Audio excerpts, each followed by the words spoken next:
We're just coming into Starcross past the government's veterinary laboratories over there.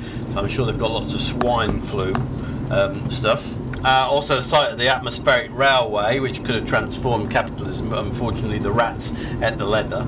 William Kingdon Clifford was born here, who prefigured by 50 years Einstein's discovery that space is basically curved. Also a man called Captain Peacock, a guy who actually laid out the survey for the Panama Canal. A little bit further down you've got Froude, the battleship designer, who introduced the idea of model design for military warships.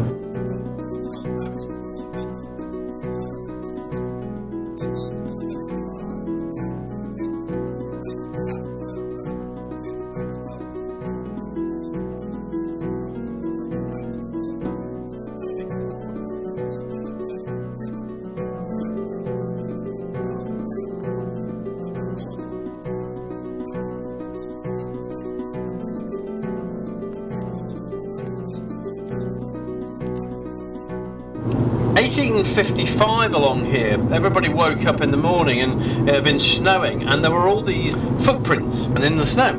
But they weren't the normal little birds' footprints, but much larger. And it's all the places we've been to. It's all around Alaronde, across the Exe here, Starcross, Dawlish, Teignmouth, and then on to the Haldon Hills.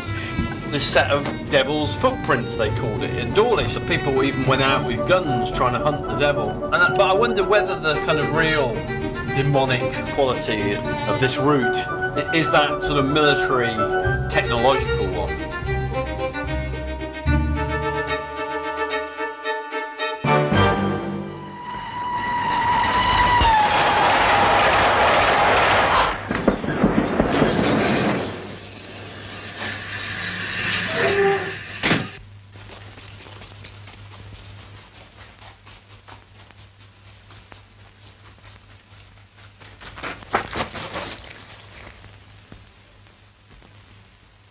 Hey!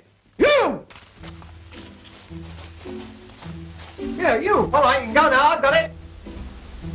Because Devon, I think, has been regarded as being so provincial and so unimportant and so inoffensive, really, that nobody's ever really looked at what on earth is going on here.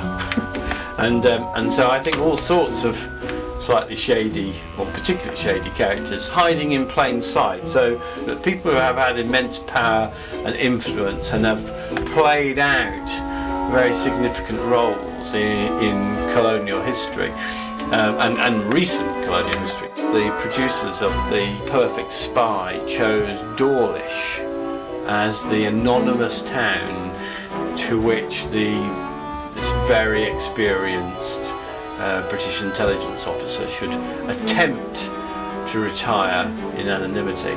And sometimes one gets the sense that, in a way, the British colonial state attempted to retire to Devon in anonymity.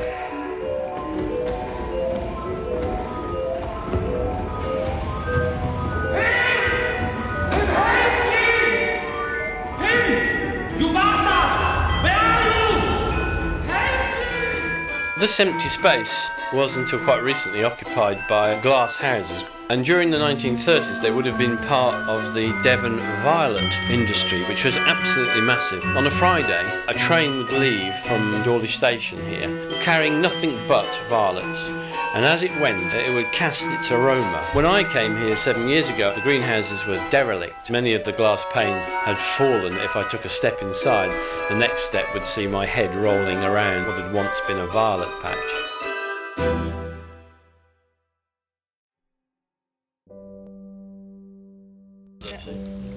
Different name for this film?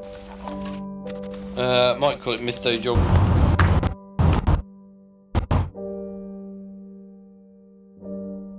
We're standing on the wall of a 4,000-year-old Neolithic fort. The spacing of the trees is quite appropriate because there would have been wooden walls here, wooden palisades.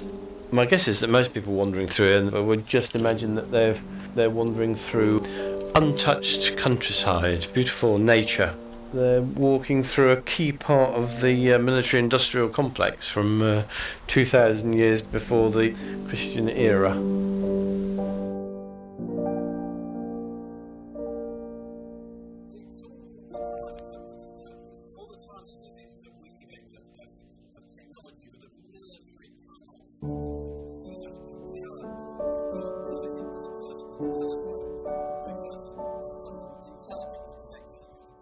This is the Mountainhead one. Yeah, Carry on over the crossroad. yeah. And it's about 500 yards on your left. Thanks very much.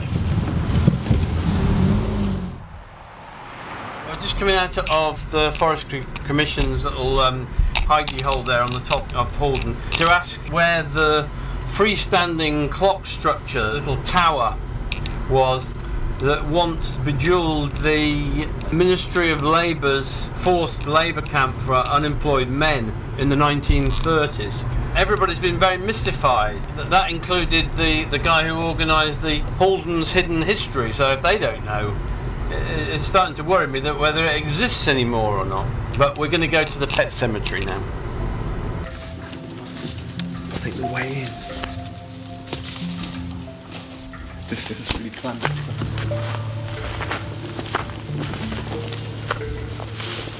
Yeah, this is the way.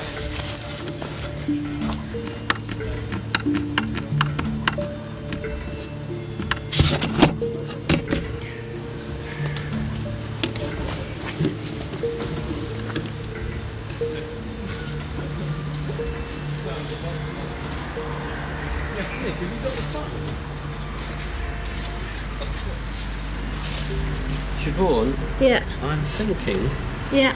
that I should take Rachel off, but why don't I leave you here? Okay. Bye.